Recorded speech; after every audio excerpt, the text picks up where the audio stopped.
Welcome back to North of the Broad. I'm your host, Karen Wyman, coming to you from the Paddle Shack above Higher Ground on Ladies Island. I'm joined this afternoon by Robb Wells. Hi Robb, how are you? I'm doing well, how are you doing? I'm good. Awesome. We're here to talk about something new because you are now part of the Greater Beaufort-Port Royal Convention and Visitors Bureau. That's right. I got that right. That's correct. It's a mouthful, but yeah, that's the new entity. We've been doing the same job for a while, but the transition away from the Chamber of Commerce and into our own entity. So we're kind of treating it as a startup and a lot of functionality, but we've hit the ground running, and you still got a major part of the economy to take care of in the tourism industry here in northern Beaufort County, and that's our sole mission.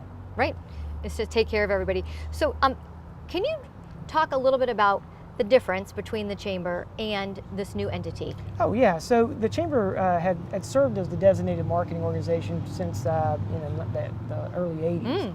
And we're funded through accommodations tax, hospitality tax from the city of Beaufort, Beaufort County, the state of South Carolina, with the purpose of marketing for visitors outside of a 50-mile radius.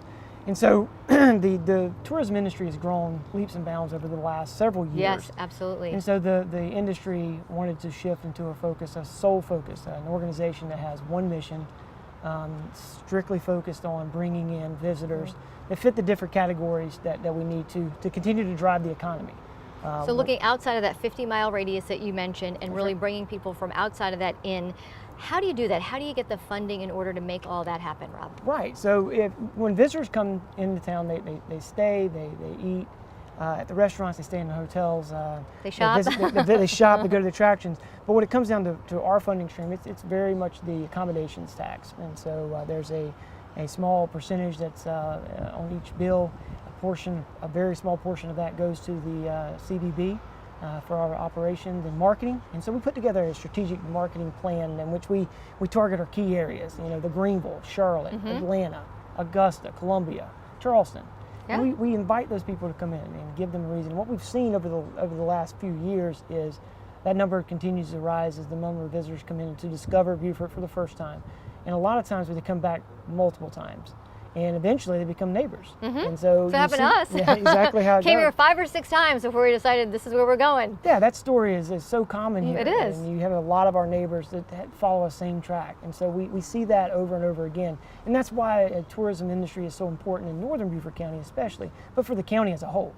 As it's one of our largest job providers, it's also one of our largest economic impact drivers. And so when you have an industry that's so important, you want an organization that focuses solely on those. And that's what our mission is. Got it. So, anything big coming up down the line when we look at our fall travel season? Yeah, well, if you'd asked this a couple of weeks ago, your answer might have been different. This would have been loaded for a great fall as we kind of settled in.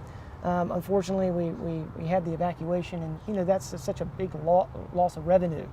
Reinstatement of evacuation, that's rescinded, and it's still the message has to get out. So we've instituted our Coast is Clear campaign. We've gone to our key markets that we draw from and to let them know, hey, listen. Hey, I saw it today on one of the social media sites, so that's right. Liked it away. Beaufort is open. You come and enjoy your fall trip, and we work through that. So what will end up happening is we'll adjust. We're pretty sure that the demand that was already present in the early fall will probably shift either to late fall like it has in years past, or it may just shift to the spring like it did last year. Where we saw a big uptick last spring, or this past spring, from previous Irma. Got it. So tell us one visitor fact that can help local businesses with their marketing plan. Yeah, so this is one of my favorite things. I love the data side of it. One of the things that we've noticed over the last 4 or 5 years is the number of first-time visitors that come into the area. That number has gone from 48% of all visitors were first-time visitors to now 55%, which means a larger jump of people coming into the area. They're first-time visitors. So if you're a business that has been well established, you've been in business for 15, 20, 30 years or whatnot, you have a great experience. Your customer base believes in you and what you bring, but first-time visitors may not know that you exist. And so when you're building your marketing plans, do not forget the first-time person coming into the area, because it's an opportunity to boost your business and enhance your marketing plan. That would be my recommendation. That's what we love. So thank you so much for being a guest this afternoon North of the Broad, sharing what's going on with this new venture, and we wish you the best of luck. I know that you'll be tremendously successful. Just got to keep getting the word out there. Thank you very much. I appreciate it. We're right back with our next guest on North of the Broad.